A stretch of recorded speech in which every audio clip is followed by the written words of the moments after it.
Bien, yo ya he puesto así, comprender una obra de arte, aunque la verdad es que eso es bastante ampuloso, porque comprender una obra de arte, con total sinceridad, os voy a decir que ni siquiera el artista llega a ser controlador de su propia obra. De tal manera que a mí me ha pasado trabajar, por ejemplo, con Gerardo Delgado, escribirle el texto de catálogo. Una de las cosas más difíciles que hay es escribir un catálogo para un artista vivo, porque se puede sentir reconocido o no. Y si no se siente reconocido, te encuentras que de pronto dices, no me gusta tu texto, no lo quiero, y has empleado pues, una parte de tu vida en trabajar sobre algo que al final no se va a publicar.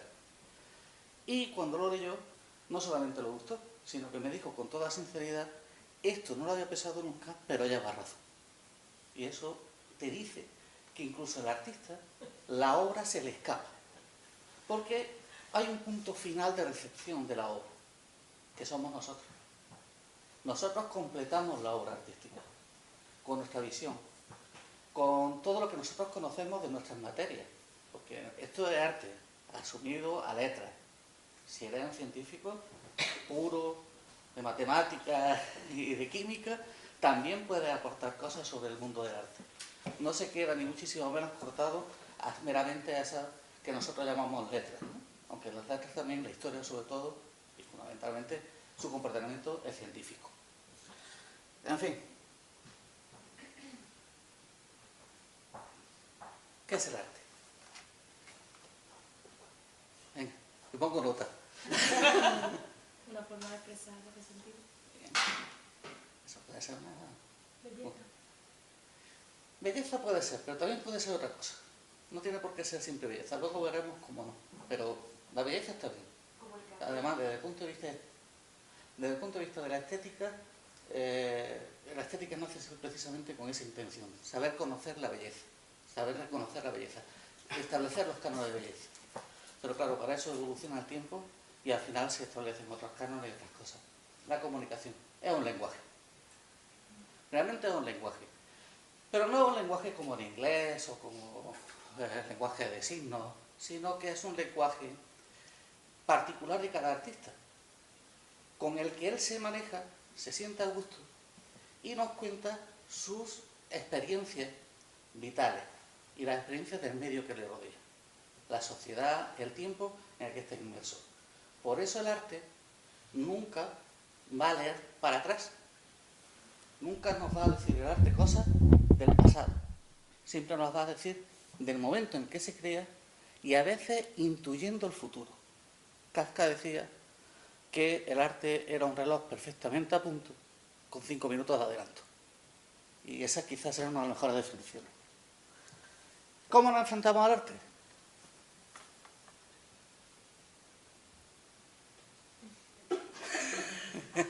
A través de los sentidos. El arte es algo sensorial. Lo vemos, lo podemos oler. Un buen perfume puede ser arte. Lo podemos degustar, una comida. Lo podemos palpar. Por tanto, es a través de los sentidos. Es sensorial. Y luego ya llegará un proceso que es intelectual. Pero en principio es sensorial y por tanto ahí viene ese mundo de la belleza, en el que lo bello es fácilmente asible por los sentidos. Una cosa áspera no nos suele gustar. Una cosa suave sí. Entonces identificamos esos elementos como bellos, mientras que los otros no suelen ser caracterizados de esa manera. ¿Cómo lo decodificamos? Porque es un lenguaje, pero está codificado. ¿Qué es el problema? Que nosotros vemos un cuadro y ahora a partir de ahí, si no tenemos a la persona que lo ha pintado y que nos lo explica, ¿qué hacemos? ¿Cómo lo podemos entender? Ahí ya no queda más remedio que estudiar. Ahí no hay nada, no hay ninguna otra cosa que hacer. Se necesita conocimiento. Un conocimiento que puede ser empírico, de tu experiencia vital, no necesariamente tiene que ser con los libros. Tú te rodeas de artistas y nada más que en sus propias conversaciones vas encontrando elementos suficientes para prosperar en la idea de lo que es el arte, de lo que es la filosofía, porque el artista suele tener un gran componente poético y un gran componente filosófico. Entonces lo decodificamos a través de nuestros propios conocimientos. Cuantos más conocimientos tengamos, pero no del arte, sino de la vida, de la historia, de la sociología, de la política, de lo que haga falta, aplicado al momento en que se construye la obra artística. Eso sí es muy importante, porque no podemos aplicar nuestros conceptos políticos del siglo XX a los conceptos políticos del siglo XVII. Por ejemplo, el marxismo no existía. Por tanto, cada vez que atacamos a una obra de arte de unos conceptos sociológicos materialistas, tenemos que tener en cuenta de que en todo caso pudo ser una intuición en su momento, pero no una esencia a la hora de crear por el artista, puesto que no existía el concepto. Supongo que aquí ya hay muchas dudas. ¿Tranquilo? Bien. ¿Y cómo lo habla el arte? Pues a través de colores, texturas, perspectivas, composiciones, y eso ya entra dentro de todo lo que es lo habitual cuando vosotros hayáis hecho en el bachillerato alguna comentario de obras de láminas de arte, etcétera, pues habréis empezado diciendo, pues a la izquierda pasa esto, a la derecha pasa lo otro, es una composición en cruz, no sé qué, o triangular. Bueno, pues eso es los elementos que nosotros nos vamos a coger en el cuadro para poder explicar las cosas. ¿Qué tenemos que hacer para que no hable el arte? Pues mira, saber mirar. Vamos muy deprisa por todas partes y no miramos. Lo fundamental es eso, pararse y ver qué hay dentro de un cuadro. No llegar y hacer la foto al cuadro, salir corriendo para ver el cuadro en casa, sino ver si está manchado entero, si ha dejado hueco el pintor, porque si ha dejado hueco el pintor y se ve el lienzo, es acaso hecho, pasa algo, es por algo. Si es borroso, si es tremendamente nítido, si lo que pretende es representar la fidelidad de la realidad o no. Todo eso está en el saber mirar, saber interpretar. La hermenéutica. Para poder hacer eso necesitamos mirar bien y con los conocimientos que hemos adquirido a lo largo de nuestra vida podremos interpretar. Eso es la labor fundamental. Y saber relacionar. Porque el arte no es una isla.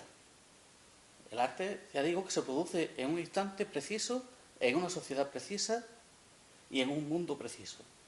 Por tanto, no lo podemos aislar de todo lo que pasa en ese instante, en ese momento. Por ejemplo, Segunda Guerra Mundial. La Primera Guerra Mundial ya le dio un vuelco al arte tremendo, pero todavía había incluso algunos movimientos artísticos que defendían la guerra. La Segunda Guerra Mundial fue tan atroz que después de eso ya no se podía volver a pintar bodegones. Después de eso no se podía pintar otra vez un paisaje, una campiña. Había que hacer abstracción. Y había que hacer expresionismo abstracto. El expresionismo abstracto que se llamaba en América y el informalismo en Europa. Pero informalismo, fuera la forma. Porque lo que había era un resquemor, un odio hacia la propia raza humana, hacia el propio ser humano, que no quería el artista ni siquiera contagiarse de aquello que se había convertido la especie humana. ¿Qué ocurre? Que el informalismo abstracto europeo es triste. Colores negros, marrones, ocres, verde oscuro. Una pasta, es decir, la pintura, se arroja prácticamente desde el bote de la pintura, se raja, se rasga, se crean texturas, consigue volúmenes. Tanto odio concentrado. El expresionismo abstracto americano son campos de color, mucho más suaves, menos textura, gran colorido. Estados Unidos había ganado la guerra. Entonces, eso es muy importante. Bueno, y aplicar las técnicas de comentario, que esto lo vamos a pasar un poquito deprisa, porque si no, nos alargamos. Pero toda esta introducción sí me parece que es muy importante, porque nos aclara mucho y nos hace que nos enfrentemos con cierta facilidad y cotidianidad con el mundo del arte. Pero hay una cosa que es fundamental. Y si no se cumple, no hemos hecho nada. O tenemos capacidad de emoción ante la obra artística, o nos dedicamos a la finanza. No queda otra. Si alguien quiere ganar dinero con el arte, no. Entonces, lo que es fundamental es que tú te encuentres delante de una obra de arte y sientas algo. Volvemos a los sentidos. Sientas algo. Aunque sea odio, aunque sea repulsión. Pero tienes que sentir algo. O de entera. Como pasaba, por ejemplo, con Dada. que de pronto te presentaba una rodaja de un vaso cortada por un cuchillo. Algo imposible, era un montaje. Pero tú nada más que la sensación que tienes de ver un cuchillo hincando sobre una loncha de cristal, ya, a mí se me pone el vello de punta. Y es de la dientera, ¿no? Pues eso es lo que hay que ver. Capacidad de emoción, fundamental. Tenéis que enfrentaros desnudo de todo prejuicio. Tenéis que ver que en un museo de arte contemporáneo no hay 400 personas trabajando para que te ofrezcan una tontería, aunque lo diga el vecino de al lado. Hay 400 profesionales que están restaurando, cuidando, dándole un orden y un sentido a la colección del museo por algo. Aunque nosotros no lo entendamos, ya lo entenderemos. Pero es muy importante que nosotros nos enfrentemos con esa desnudez ante la obra de arte. En fin, esto vamos a pasarlo muy rápido. Las diferentes técnicas, esto según uno de mis profesores, Jesús Viñuales, que yo creo que es una de las corpus más extensos que hay, de las formas que tiene teóricas para ver un cuadro. Están las técnicas documentalistas, que sería positivismo y historicismo. Ahora veremos un ejemplo. Fundamental es la documentación histórica.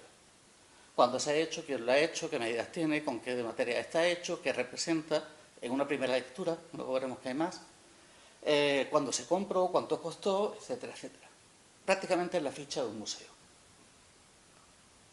Están las que están basadas en la imagen, en las formas. La primera es la forma. El simbolismo y la iconología. Muy importante, porque ya el lenguaje nos está relevando a un segundo plano. Ya no solamente lo que estamos viendo aquí, sino qué pasa detrás. Y la Gestalt, que tiene que ver con la construcción interna de la obra. Las partes que tiene la obra y cómo la suma de todas las partes genera la obra en sí. Por ejemplo, aquí podríamos decir que tendríamos, si nosotros cortamos por aquí, tenemos una imagen costumbrista, sin más. Si tenemos por aquí esta, cortamos por aquí, pues tenemos casi una pelea. También algo así, un poquito de ese corte. Si cortamos por aquí, pues tenemos este perrito tan mono, que es casi un bodegón. Pero la suma de todo, contamos a las personas, contamos lo que pasa, vemos quién es el que está animado y lo que estamos viendo es el momento previo a la Santa Cena. Entonces, esa estructura es lo que persigue Gestalt. El psicoanálisis, técnica muy moderna, por supuesto tiene que ver con Freud, y muy interesante para algunos gestos, sobre todo para los gestos. Por ejemplo, con el Moisés de Miguel Ángel, los gestos confusos de la propia obra te generan todo un discurso en el que se apoya la autoconvicción y el ego inmenso de Miguel Ángel, ¿no? Y se puede leer precisamente a través de su escultura. Signo y significado, aquí está sobre todo la semiótica. Esto es muy aplicable, aquí sería ver cómo los signos no son un símbolo, sino que están representando un significado concreto. La reunión de esos significados dentro de su contexto sociológico nos permitiría dar una definición concreta de la obra. ¿Qué ocurre con esto? Pues que se aplica fundamentalmente ahora mismo en la historia del arte a la publicidad, a los mensajes subliminales de la publicidad. Y finalmente la sociología. Ha salido ya el acento donde quería. Bien. Dentro de la cuestión positivista y documentalista, os voy a leer la ficha que tiene el Prado sobre este cuadro, para que veáis la parte, podemos decir que quizás la más fría, de la parte de la comprensión de un cuadro, la que sería pues la lectura plana del cuadro. Te dicen número de catálogo P01170, autor Velázquez, Diego de Rodríguez de Silva y... Título, los borrachos o el título de Baco, o el triunfo de Baco. Cronología, 1628-1629. Técnica, óleo. Soporte, lienzo. Medidas, 165 por 225. Las medidas siempre, eso lo digo para los catálogos, cuando ves catálogos, siempre se da la altura primero y luego el ancho. Cuando es escultura es alto, ancho, profundo. Escuela española, tema, mitología. Expuesto, sí. Procedencia, colección real, del Real Alcázar, Palacio Real Nuevo, Palacio Real Nuevo de Madrid, piezas de trucos, etcétera, etcétera. No voy a abundar mucho más. Y su descripción, fijaros que no describe. Esta obra es la primera de tema mitológico que pinta Velázquez, instalado en la corte desde 1623. Hasta entonces solo se le conocían bodegones, escenas religiosas y retratos. La temática y el propio formato de la obra revelan nuevas ambiciones en el joven artista, seguramente estimuladas por el conocimiento de las conexiones reales y posiblemente por la influencia de Rubens, a quien trató durante la estancia de este en España de 1628 a 1629. La única fecha segura respecto al cuadro es 1629, cuando se le paga a Velázquez por este y otros cuadros pintados para el servicio del rey. Ello nos da, pues, una referencia ante Queen, probablemente de 1628. Probablemente no, porque Velázquez, a la velocidad que pintaba, este pago era de julio de 1629 y lo pudo haber hecho en 1629 en junio, a finales de junio. En los inventarios antiguos aparece citado como el cuadro de Baco o el triunfo de Baco, y en uno de 1666, en el que intervino un mazo lleno de Velázquez, como una historia de Baco coronando a uno de sus cofrades. Los borrachos es el nombre que le puso el pueblo de Madrid cuando pudo contemplarlo a partir de 1819. Como veis, esto es de historia. No se ha metido absolutamente en nada de lo que aquí se está representando. Llega un momento en el que sí toca un poco algo sobre la representación, pero apoyándose en la literatura que ya se había hecho antes. Por tanto, el historiador que ha hecho esto ha recopilado información, la ha puesto al día, pero no ha añadido nada nuevo sobre el cuadro. ¿Eso es hacer historia del arte? No, porque tenemos que seguir profundizando en lo que hemos visto. Simbología, iconología, psicoanálisis, estructura, etc. Las basadas en la imagen, que son las más agradables, por cierto. Formalismo. ¿Qué tenemos aquí? Tenemos dos centauros. Pero fijaros qué formas tan diferentes representan los centauros. Formalmente, los dos son realistas. Bueno, realistas dentro de que es un mito, ¿no? Dentro de que no existen, ¿no? Pero los dos pretenden ser figurativos y realistas. ¿Cuál sería el real? No lo sabemos. Lo que sabemos es que aquel procede de un periodo, que es el helenístico, que ahora veremos que es el barroco del arte clásico, y esto es de la Edad Media. Y por tanto, allí tiene un sentido y aquí va a tener otro. Por tanto, la forma ya nos va a dar épocas, culturas, formas de actuar. Aquí fijaros que se ven como una especie de cola de pez. Eso tiene su sentido. Ahora lo vamos a ver. Wolfling hablaba que con la forma se podía determinar la época y los estilos. Entonces cogió los desposorios de Rafael y decía que todo el Renacimiento se comportaba de una forma y todo el barroco se comportaba de otra. Entonces, ante lo lineal, es decir, la línea clara, casi dibujada, de la obra renacentista, oponía la disolución de la forma del barroco. Se ve claro. Esto parece casi un cómic, mientras que esto está pintado al aire. Y por tanto no hay referencias claras de la línea de los objetos, sino que se confunde.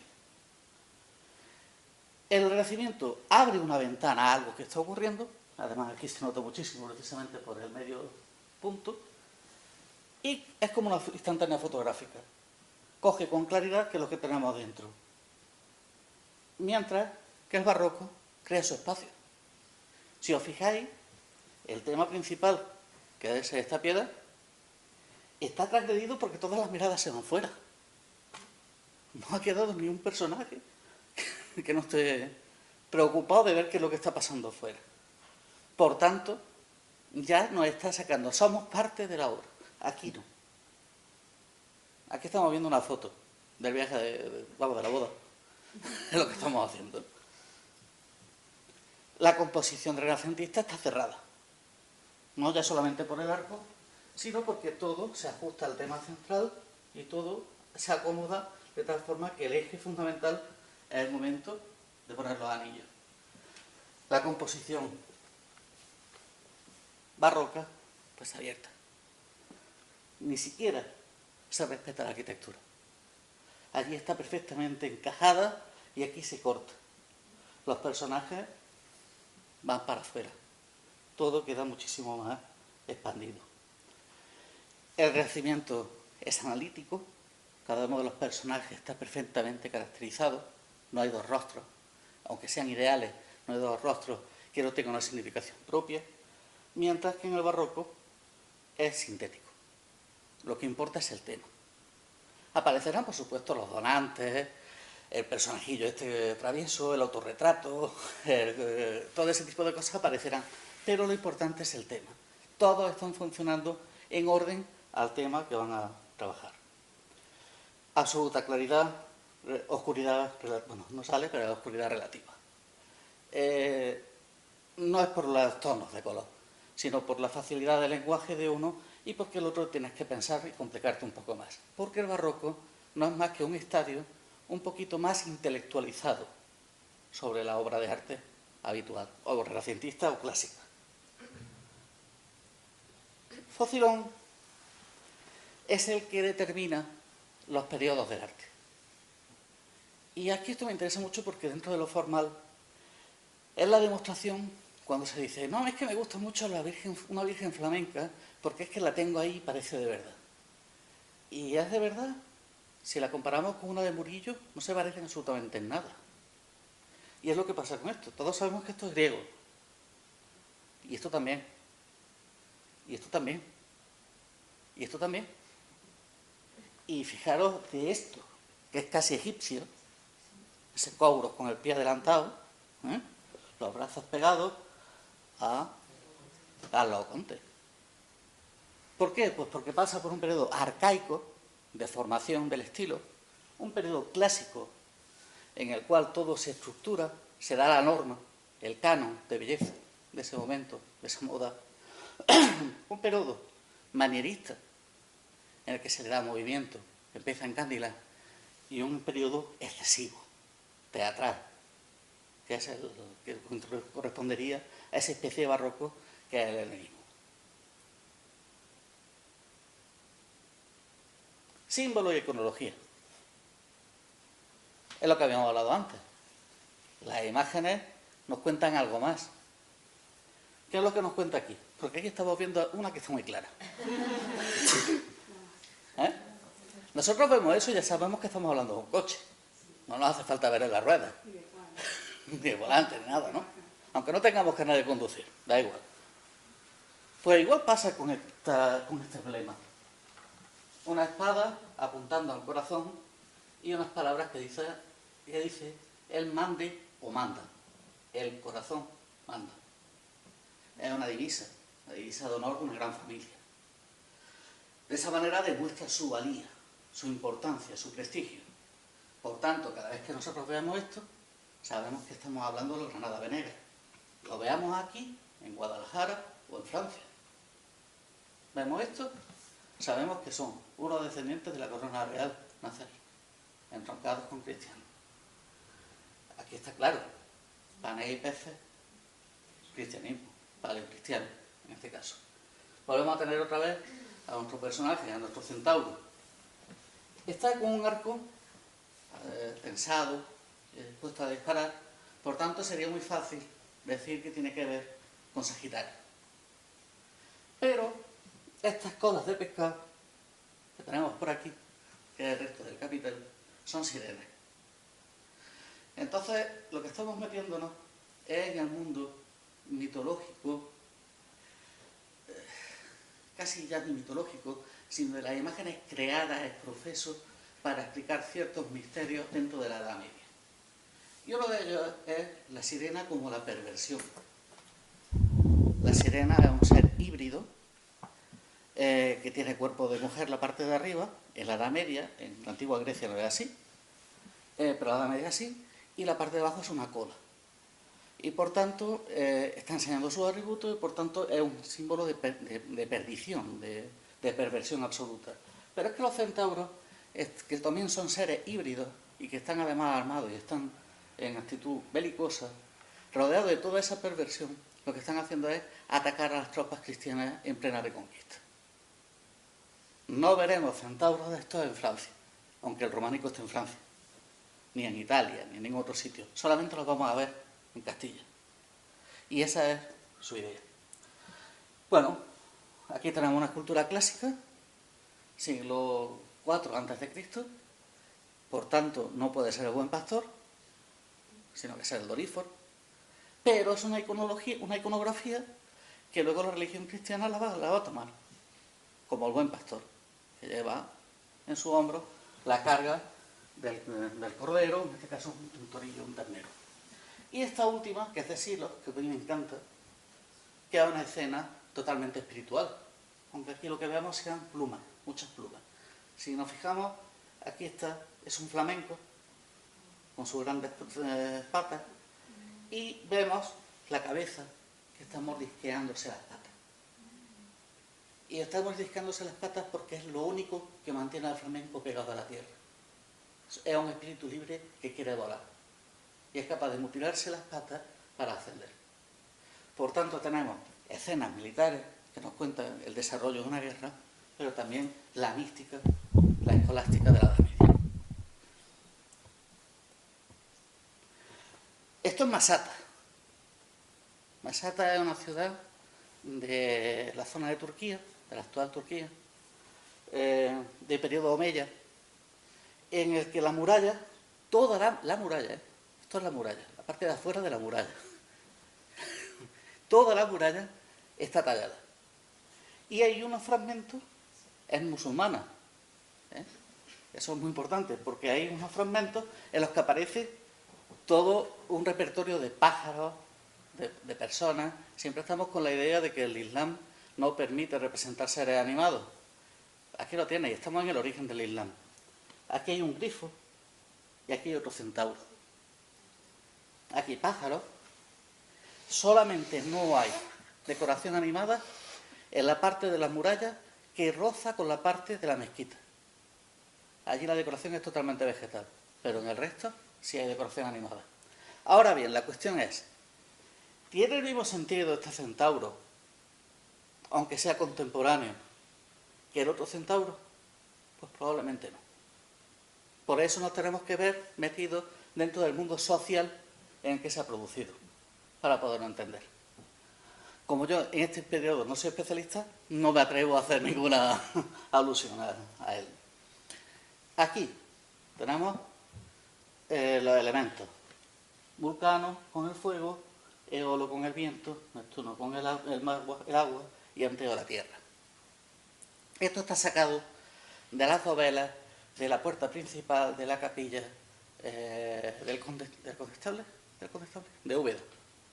Sí, del Condestable. De Úbeda. Son elementos mitológicos que están justamente en la rosca, en el paso de entrada, desde la calle al interior del templo. Son elementos profanos, no es lo lógico que nosotros estamos acostumbrados. ¿Pero por qué están ahí? Pues porque, ¿acaso he hecho no me he traído el central? La dovela central, que es Saturno, que es el dios de la muerte. Es una capilla funeraria. Y justo en el tranco se declara la muerte a través del dios Saturno para penetrar, dejar todas esas culpas profanas para penetrar en el ámbito sagrado. Entonces, vemos que la simbología tiene un cuerpo importante. Y aquí vamos a entrar en un mundo que es de eso que hemos estado viendo, que es sustituyo la imagen por un concepto. Hasta ahora lo que hemos hecho. El centauro que se convierte en el infiel que ataca. La sirena en lo pérfido de la mujer. El doríforo pasa a ser buen pastor. Pues aquí vamos a transgredir un poquito. Esta imagen la vamos a tener que recordar. Vemos que hay una especie, pues, de ejército de ángeles. ¿Mm? Bien, pues aquí al lado en San Jerónimo, en el convento de San Jerónimo, en los pilares, en los machones del templo, que son 8, se desarrolla una iconografía de esos mismos ángeles, aislados uno por uno en cada uno de esos pilares. La diferencia que hay entre iconografía y iconología es que la iconografía nos sirve para detectar quién es el personaje. Por ejemplo, si nosotros vemos una santa con una cabeza cortada a los pies y una rueda de un carro, sabemos que es Santa Catalina, mártir. Entonces, la iconografía lo que hace es investigar esos atributos para poderle dar nombre a una estatua. Que al principio, pues llega y dice, bueno, ¿y esto qué pasa, no? Igual que eso, pues muchas otras. Santa Lucía es una bandeja con los ojos dentro de la bandeja, etcétera, ¿no? Pues aquí pasa lo mismo. Aquí hay una serie de elementos que nos hacen saber quiénes son los personajes. Pero solamente eso, los personajes. San Miguel sería el primero, armado, con escudo, con coraza, está pisoteando el dragón, que es el mal. San Rafael, con el pescado de Tobías, que es un cuento que va a conseguir darle la vista a su padre. El arcángel Gabriel, que por supuesto pues lleva su ramito de azucenas para la cuestión de la anunciación. El ángel de la guarda, que es un ángel que como que se pega después a los 7 arcángeles. Es una cosa, surge en un momento posterior y viene a ser un poco la ortodoxia, porque todos conocemos 3 arcángeles, no 7. Y esto ahora veremos por qué es. Baraquiel, que lo que lleva es una rosa en las manos, por tanto es un arcángel de ofrendas. Y es Judiel, que lleva un incensario, y el incensario es la purificación a través de la oración, Sealtiel, que lleva unos cilicios, y por tanto es la penitencia. Y finalmente Uriel, que lleva el fuego de la purificación como negativa a las tentaciones. ¿Por qué de pronto desaparecen todos estos arcángeles cuando realmente están estimulando unos valores interesantes? Pues porque cuando aparecen en un templo, como es lógico, pero se había perdido su memoria. Por su memoria por lo menos formal, artística. Y aparecen al hacer una obra en la capilla del Palacio Real de Palermo. Echan abajo lo que hay y aparecen unas pinturas paleocristianas en las que están todos los arcángeles, 7, sin el ángel de la guarda que todavía no existía como tal, 7 con sus nombres y sus atributos. Eso pasa justamente en un momento en el que Carlos V está en el ápice de su poder. Y como ese momento Sicilia le pertenece, lo considera un milagro. Entonces Carlos V automáticamente acoge a los 7 arcángeles como los 7 príncipes del cielo, como sus patronos, que los van a poner en contacto directo con el Creador. Para ello se sirve de un jesuita de Mallorca que va a escribir una serie de apologías y que va a llegar hasta Italia. Y en Italia, hasta el mismo Miguel Ángel va a modificar unas termas romanas para hacer la Basílica de los 7 Arcángeles. Pero claro, todo esto va increciendo y llega a Trento y pone las cosas en su sitio. Porque dice, en la Sagrada Escritura, Baraquiel, Yehudiel, Sealtiel y Uriel no están nombrados. Entonces, ¿qué pasa? Que lo que recomienda, que los jesuitas en el Jesús también han hecho una capilla con los 7 arcángeles, lo que recomiendan es que se borren los nombres de los arcángeles. Se queden como innominados. Y eso es lo que pasa en San Jerónimo. San Jerónimo tiene debajo unos textitos, unos versitos muy curiosos, muy coquetos, sin ningún valor literario. Y debajo se puede leer todavía Septem Gloriosi Arcángel. Todavía se puede ver como prácticamente con rayos infrarrojos, pero se puede. Bueno, pues, ¿qué ocurre? Que aquí, independizados y por los pilares, realmente, si os fijáis, lo que estamos haciendo es casi un camino iniciático. Los 2 primeros que nos reciben son el ángel de la guarda y Baraquiel. El ángel de la guarda está en los pies del templo, y Baraquiel está al otro lado de los pies. Con lo cual, lo que estamos haciendo es una progresión. Desde el ángel de la guarda, entrar en el templo ya nos guía, y Baraquiel nos llega con ofrendas. Pero inmediatamente empieza a aparecer Yehudiel con la oración, Uriel con la penitencia, etcétera, etcétera. Y vamos llegando hasta la defensa, la parte final, que es la defensa de la fe, a través de San Miguel Arcángel. Ese sería ahí. Pero si nos volvemos otra vez atrás, lo que estamos viendo son los arcángeles como legión. Y por tanto los estamos viendo como defensores a ultranza. Si nosotros no lo encontramos esto, como pasa aquí en la iglesia de San Juan de Dios, alrededor de la cúpula, faltan porque no se llegaron a hacer, pero alrededor de la cúpula están. ¿Qué es lo que están haciendo? Proteger el centro neurálgico del templo de todos los males que puedan venir. Porque son un ejército. Es el ejército que viene desde arriba a defender. ¿Mm? Y tiene mucho que ver con esa aspiración de Carlos V, que si no lo hubiera contado no tendría tanto sentido, la aspiración de Carlos V, hasta el punto de que los 7 príncipes electores del Sacro y Romano Imperio, cada uno coge a uno de estos arcángeles bajo su patrocinio. ¿Mm? ¿De dónde está este poder? Este es de las Descalzas Reales de Madrid. Claro, al ser Carlos V el patrón principal, toda la Casa de Austria lo va a coger.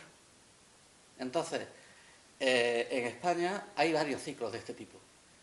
Pero eso sí, todos con los nombres borrados. Los nombres no.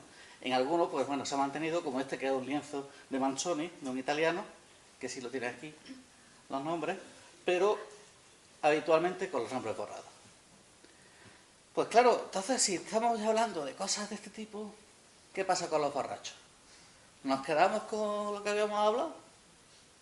Habrá que buscarle algo, ¿no? ¿Qué se os ocurre así el tirón? ¿A vosotros qué pasa en el cuadro? ¿No hay como dos partes muy diferenciadas? Claro, de aquí para allá y de aquí para allá. El propio color. Los tonos anacarados, blancos de la parte del Olimpo, de los dioses mitológicos, con la tez curtida de todos estos paisanos castellanos, un soldado porque viene con su estoque, este caballero que va con capa y virinda con el vino, pero en vaso de cristal, el noble, porque el de atrás va con una loza. El bribonzuelo este, que es el que tiene la culpa de todo, vamos, seguro.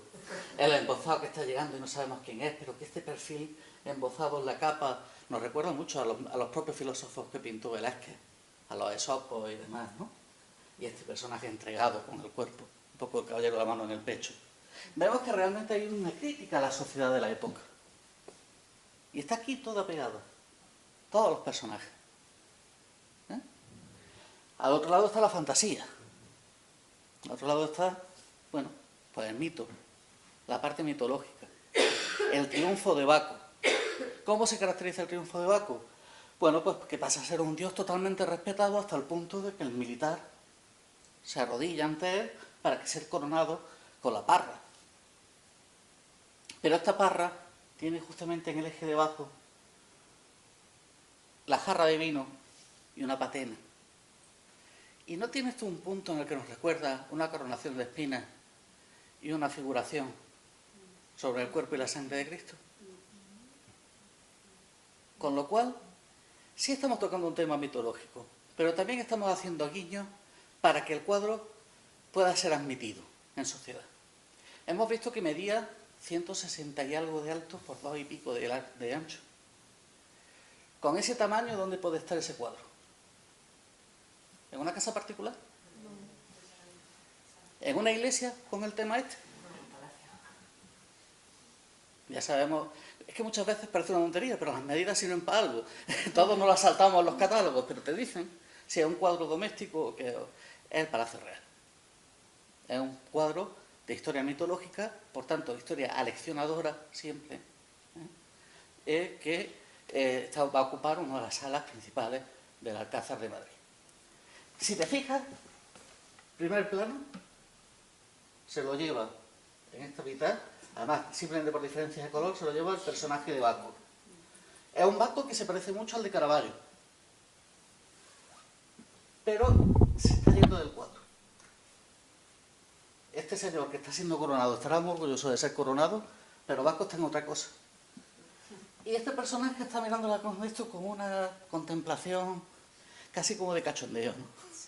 Está relajado, está tirado, retrepado, viendo cómo los pobres mortales acuden en busca de la idea mitológica de ser coronado por un dios.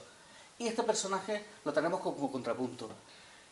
Para el paso siguiente lo que sí tenemos que ver es que fijaros que están todos apiñados en un solo plano. No hay profundidad en el cuadro. ¿Qué es lo que pasa con el Guernica? El Guernica no tiene profundidad. Fijaros la única perspectiva que hay. Esos dos angelitos. Se está desarrollando en nada. Y siempre estamos hablando, la ciudad de Guernica, las bombas, la gente corriendo, huyendo, no sé qué. ¿En qué espacio? Nada. Picasso era un admirador absoluto, bueno, fue director en el exilio del Museo del Prado. Y por supuesto un admirador absoluto de Velázquez. Y Velázquez compone su gran cuadro dentro de una cámara. Pero aún así la cámara tiene profundidad. Hay un espacio arquitectónico que acoge toda la historia. Fijaros, bueno, la posición de Velázquez. Otro cuadro del Prado. La familia Carlos IV. ¿Dónde está Goya? ¿Dónde estaba Velázquez? Los dos detrás del lienzo.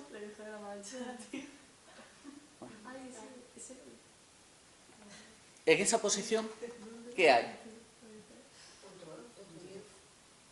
¿Y ese toro no tiene unos rasgos humanos?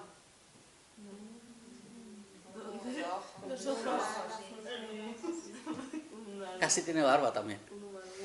Bueno, se dice que realmente Picasso, porque Picasso cuando dona el cuadro al Estado español, lo hace con la condición de que vaya a estar en el Prado. Y se dice que es el autorretrato de Picasso, como el toro español.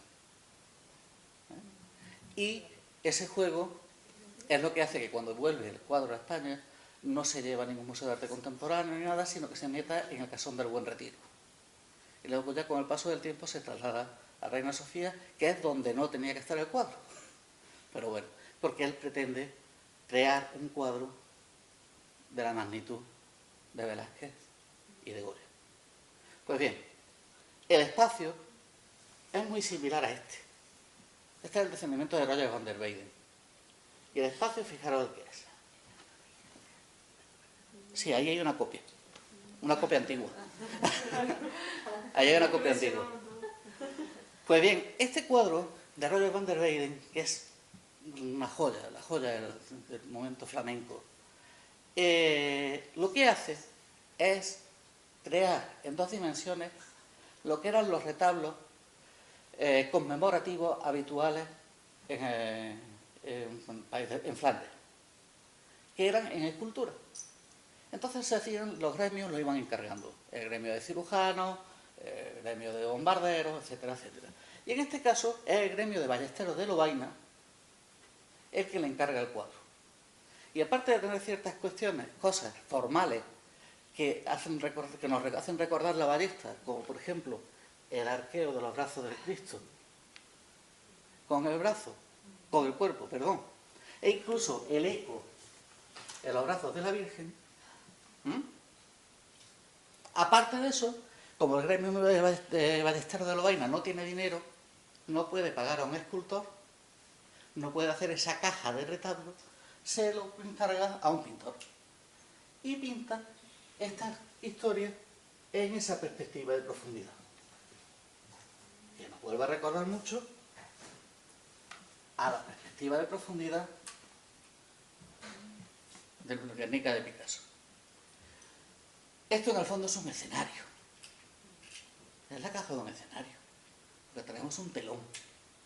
Igual que Carlos IV posa teatralmente, y la familia de Felipe IV también, lo mismo pasa en el Guernica. Se desarrolla toda la historia, pero dentro de un espacio escénico. No le hace falta a la ciudad para crear el drama. ¿Cómo vemos ahora esto? Un escenario. Esto es un telón en el que apenas se ha dibujado nada. Se está desarrollando una escena. Claro, y el fondo. No hay profundidad. Es que me hace mucha gracia porque hay muchas descripciones del cuadro que te habla del paisaje castellano. No existe, no hay plano. Lo ocupa todo la masa de las personas, porque lo que se está representando es una escena probablemente de burla de los que se creen importantes pero acaban sucumbiendo por el vino. Es una burla social. Y como tal está documentado además. En las fiestas del Corpus, ahora son musosas.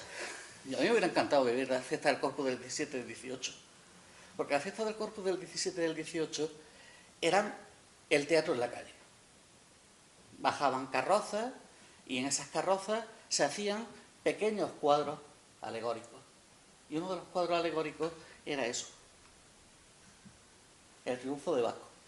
Y está documentado que en 1628, creo que era, en las calles de Madrid desfiló un triunfo de Baco en una carroza durante las procesiones del Corpus. Por tanto, estamos ante una representación teatral, algo también tan propio de la española del siglo de oro. Y casi es una instantánea, que es lo que a mí me gusta de este cuadro. Porque llega a pillar la cuestión psicológica en el que el personaje principal se distrae por alguien que entra o alguien que pasa. Y es casi una foto, pero de Velázquez, un poquito más cara. Bien, esto es un urinario masculino, pero además está dado a la vuelta, no sirve, porque por aquí es donde tiene que bajar el agua, entonces esto simplemente está dado a la vuelta, está modificado. Es un objeto que se coge y la única manipulación que tiene es que se le cambia la posición y se firma. Remut, 1919. ¿Qué es lo que pasa con esto? ¿Por qué surge esto en 1919? Fijaros que estamos en presente guerra. 1914, y recién acabada la Primera Guerra Mundial, se hace esta pieza y estamos... ya nos vamos a ir acercando a la segunda. Durante la Primera Guerra Mundial, una gran cantidad de artistas europeos emigran a Estados Unidos. Entre ellos Dalí, por ejemplo. Y otro de los que emigran es otro de los grandes surrealistas, que es Marcel Duchamp. Marcel Duchamp llega a Estados Unidos y actúa como si fuera Baco, como un dios. Y se rodea de una cohorte de gente que dice que efectivamente todas sus ideas totalmente radicales sobre qué es el arte, hasta dónde tiene que llegar el arte, que un objeto encontrado, si lo coge un artista y lo pone en un plinto, eso es arte, hasta ese punto, se rodea esa camarilla de gente y crean un movimiento que pretende ser pues, el movimiento de los surrealistas americanos. Y entonces convocan un concurso, un salón, al estilo francés, un lugar al que los artistas mandan su obra y hay un jurado de calificación que dice sí, no, sí, no. Pero en este caso, como ellos son más modernos que nadie y son totalmente liberales, la base es que no hay jurado.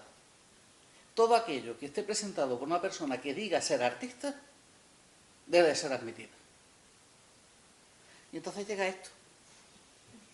Y todo ese grupo dice, por Dios, ¿cómo vamos a poner esto? Esto es una locura.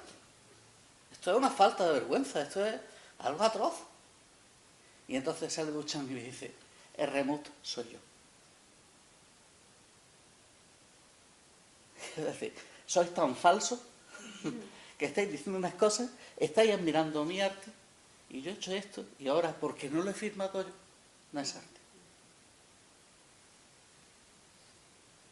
De pronto el arte y la conciencia de arte cambia. Porque a partir de ahora, El arte está en la obra o en la idea.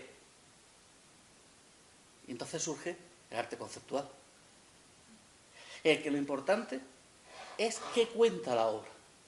Ya no qué significa, ya no qué simboliza, ya no cuál es su aspecto iconológico, sino previamente hemos pensado, hasta el punto de que se llegan a hacer obras de arte que solamente se piensan,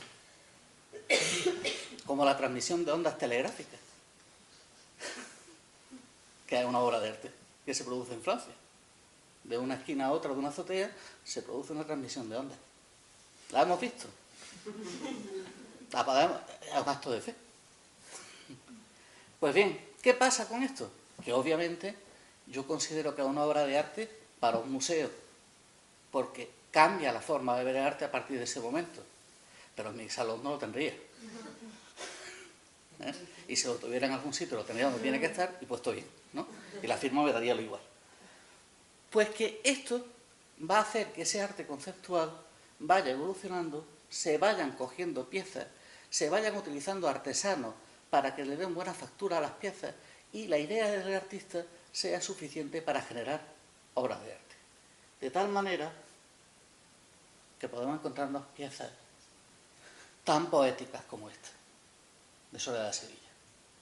Estos son 1500 mariposas impresas, montadas sobre maquinaria de reloj.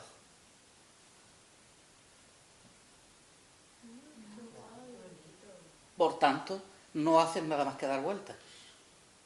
Cada una a su paso. Crean sonido. Ya estamos con los sentidos. Ella no ha manipulado nada más que ha dicho cómo se ponen o la ha puesto ella. La maquinaria de reloj es comprada, es la misma que se utiliza para hacer los relojes de crochet. Las serigrafías se las han hecho en una imprenta. Se las han pegado, entre otros yo. Mariposa a las máquinas de reloj. Y luego ella sí la ha dispuesto. Y la ha acompañado con unos versos porque se llama la instalación El tiempo vuela. Y elige eso porque cuando ella está en su madurez, no madurez creativa porque la sigue teniendo, pero ella ya se considera que ya empieza a ser mayor, y tiene ahora la edad, tengo yo ahora la edad que ella tenía, considera que empieza a ser mayor, empieza a pensar que cuándo se produce o en qué especie se produce la belleza con el tiempo. Pues en las mariposas, que pasan de ser un gusano a ser una mariposa. Entonces, el paso del tiempo me hace mejor. Y él lo plantea aquí. Si Duchamp no hubiera abierto el camino de coger piezas mecánicas, piezas del mundo habitual, esto no se hubiera podido producir en el arte. Y no me digáis que no es poético. Otra instalación de Soledad, si quiero pasar, es esta. En la que lo que hace es, con unos hilos de algodón, pintar la luz. Y ella no ha actuado, solamente ha puesto algo sobre lo que la luz choca. Y ya crea ese espacio místico que da una torre a Almohades, en Sevilla. Y pasamos a Carmen Lafón. Pues ella lleva el hiperrealismo a este punto. Ella vive en Sanlúcar de Barrameda, una de sus casas, y tiene una pequeña viña. Y le encantaba ver, cuando llegaba la fecha de la cosecha, ver cómo amontonaban los capazos con la uva, cómo se quedaban capazos vacíos. Los que tenían letras, que decís, ¿por qué tienen letras los capazos? Si tampoco no pone ni viña, ni uva, ni nada, ¿no? Y se enamoró de aquello y entonces decidió hacerla en bronce. Y esto es una escultura en bronce. Cada capacito de estos, incluyendo el vacío, pesa 40 kilos. Y yo he visto, ahora en el montaje, 2 capazos que venían llenos de arena. Yo no los recordaba para la obra. Pero 2 capazos llenos de arena, y bueno, pues serán. Y voy a cogerlo y me encuentro que es de goma. Y claro, tocó el otro, es de bronce. Y yo sabía que eran de bronce. Y el de goma, que es el real, se me quedó un momento que le dije, este es el falso. El de goma es el falso. Me había cambiado la realidad, pues, la percepción de la realidad. Porque para mí el capazo de real es ese. Bueno, puesto está puesto. Y vaya a alucinar. Ya lo veré. está además acompañado con un dibujo magnífico. Fijaros que se trae hasta la tapia a la sala de exposiciones. Aquí no, porque entra dentro de una bodega y la hace muy bien. Pero en Sevilla está expuesta en el Centro Andaluz de Arte Contemporáneo con la tapia, para que sea creíble. Es decir, vamos al hiperrealismo absoluto. Ella, para el centenario del Quijote, preparó esta pieza. Porque en su búsqueda de materias a reproducir, retratos, cestas, bodegones, todo eso está muy trillado y sobre todo lo han hecho tanto y han dicho ya prácticamente todo lo que había que decir sobre el tema, que ella empieza a ver la belleza en el objeto tirado, en un baúl, un embalaje que había tirado en una terraza, en esta mesa que es donde ella se pone con unas tablas para hacer sus dibujos de las cepas y de las viñas, y de pronto se aleja y ve la mesa y ve el cajón y dice, esto yo, a este cajón tan humilde lo voy a ascender, va a ser una escultura.